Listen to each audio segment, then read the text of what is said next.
Hey, what's happening, y'all? It's me coming back at you again with another vid. This is gonna be a non-boxing video, one of my rarities. This is a response video to the brother Mainman. Shout out to Mainman. If you guys don't know who Mainman is, please go check out his boxing channel. Sub, watch. I should say the word. Watch his vids, sub, and that'd be it, man. Good guy.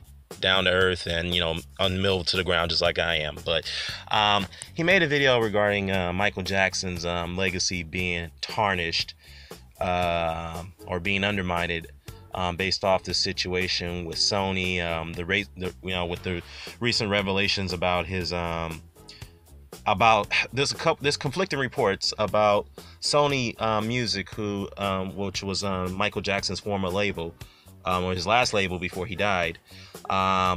They put out a posthumous album called Michael, and there has been a dispute on whether the recordings that were used to produce the songs, along with feature artists such as 50 Cent and Justin Timberlake, was that actual Michael Jackson's voice. Now, let me say something about that real quickly, because 8 years ago, there was a video leading up to the release of the album to promote it. It was called Take My Hand, I believe, and it was featured 50 Cent. And I heard the video, I heard the lyrics, I heard the voice, and I said to myself, wait a minute, that's not Michael Jackson. No fucking way, okay? Because I'm a big Michael Jackson fan, just like Mainman is, all right? Not to the extent where, people will cry and, just be ultra shocked when they see his face or hug him or whatever. No, that's not what I'm about. But the fact is that I've been a big Michael Jackson fan. I've been a big Michael Jackson fan since in the early 80s and mid 80s, man. Okay? And I've been such a big fan to the point that my mom one time surprised me when we went to his concert back in 1989 in LA, the last leg of the Bad tour at the LA Sports Arena. And I remember at that time where, dude, it was... Michael Jackson was just like, when I saw him live, I was like, Jesus, man. I was just so thrilled as a kid. And then there was a lot of teenage girls crying, fainting. I mean, there's even dudes in the audience crying. I'm like, what in the world? And then when he performed Bad, his his last song to close out the show, and he invited some kids to come on stage and dance with him, and I wanted to get up on that stage too. I was so mad. I was telling my mom, I was like, mommy, I want to get on that stage. I wanted to get on there, and I was so mad. She's like, no, son, you can't get on. And I was like crying a little because I wanted to get on. I was just being stubborn as a kid, but it is what it is. But anyhow, the fact is that there's been an accusation. Again, it goes back to the fact that whether his real voice was used for the posthumous album or not. And I can tell you from experience again that when I first heard that song, Take My Hand, I said to myself, that's not Michael Jackson. No way. And I had a debate about this with a couple friends of mine, and they were adamant about it. They said, yeah, that's Michael. That's Michael, Dan. You don't know what you're talking about. That's Michael. And I was like, okay, it's nothing to fight over, but I don't think that's Michael Jackson. Just no way in hell. And to solidify my point, Lenny Kravitz, who is a big Michael Jackson fan himself, bought the album, and he himself said that that's not Michael Jackson when he heard that album. No way. And now these reports are coming out within the last few days. Sony's denying the accusation because there's been a suit that's been brought to Sony on this situation. And then there's another report that came out a day ago claiming that Sony's admitted to these charges. They have admitted to the fact that they've used another artist to you say the word duplicate Michael Jackson's voice, in other words, fake his voice out. I mean, if they actually did that, then that's very... If this actually is solid, I should say, which I have every reason to believe, then that's criminality on many standards, because that's just... Sony's just pretty much compromised their musical integrity right there. And no disrespect to them. I've interned for that company many years ago while I was in college. I won't go into further details about that, but the fact is that I'm just disappointed. And the fact that they would do this and they would try to capitalize on Michael Jackson's, his estate and his marketability after his death. And I've said this to many people too. And I heard Mainman say that he might get his video taken down for saying this, but I might get this video taken down for saying this too. I gotta say this, and this is an honest fact. Before 2009, Michael Jackson was his albums and his catalog and everything that he sold was worth over $750 million. Before 2009, this is before his death. After his death, the gross revenue of all his albums and all the things that he sold is well over $1 billion. Well over $1 billion. Probably more than that, and it's still climbing. Okay, that I do know. Okay, now the root of this video is that Mainman is has made these made these statements, which are pretty much true, that Michael Jackson's legacy has been disrespected, it's been tarnished for a while now. But I'll go further and say this though, after the Thriller album, it's been tarnished ever since. Many years ago, it's been tarnished for over 35 years, man. There's been stories that's coming out. If you don't believe me, man, look at the Michael Jackson Moonwalker movie. All right, not the cinematic portion of it, but before the cinematic portion, he was releasing the montage of his videos as a kid with the Jackson 5 leading up to Bad, whatnot. But Michael Jackson at that time was harassed. There was felonious stories that was put out about him sleeping in hyperbolic chambers, him having a strange relationship with Emmanuel Lewis, him not having a girlfriend, which all of a sudden subsequently he started to date Brooke Shields just to get people off his back. Okay, fair enough. But the man has been targeted for many years after Thriller. Okay, and I also would further go to add that ever since he got big, as Mainman pointed out, he started getting into the music catalog business, right, of purchasing music catalogs. And his best friend at that time, Paul McCartney, got him into that business. He eventually got ATV. He purchased the ATV catalog, which kind of rubbed a lot of people the wrong way when he purchased that whole catalog by 100%.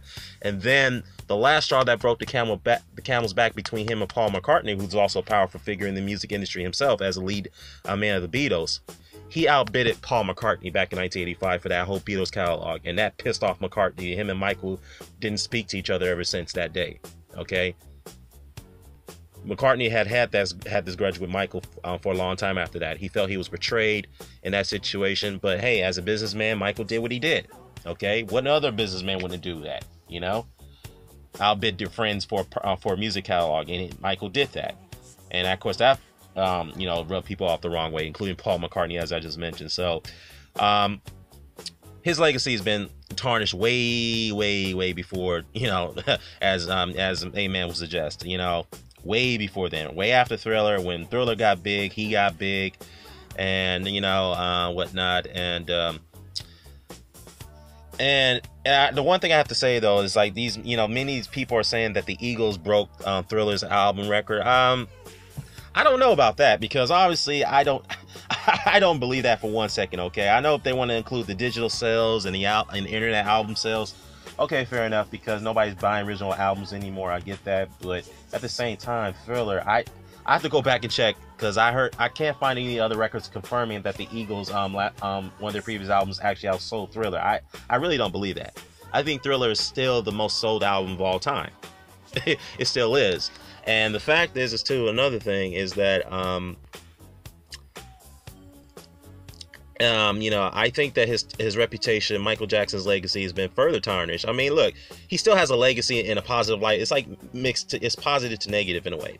Okay, and the reason why it's been undermined in Mainman is because of this whole personal issues with him and his skin issues. His appearance, and him being very sensitive about his appearance, bleaching his skin, and him, having these unusual relationship with these children. I mean, I know you can believe what you want to believe in that situation, anybody, but the fact is that you cannot tarnish this man for what he done as an artist, as an entertainer.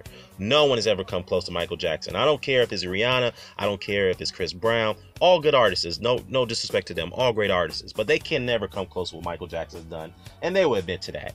Now, if any artist that comes out there and says that they've come close to what Michael Jackson's done, they need to get off that crack cocaine, all right? Plain and simple. And it's very difficult for all these artists to cover Michael Jackson songs. Even some of the best out there today will try to attempt to do it, and they will fail. I'm sorry. And I like Alicia Keys, but when she tried to cover Human Nature, I was like, okay, but I mean, I would just say the original is always the best. But the fact is that,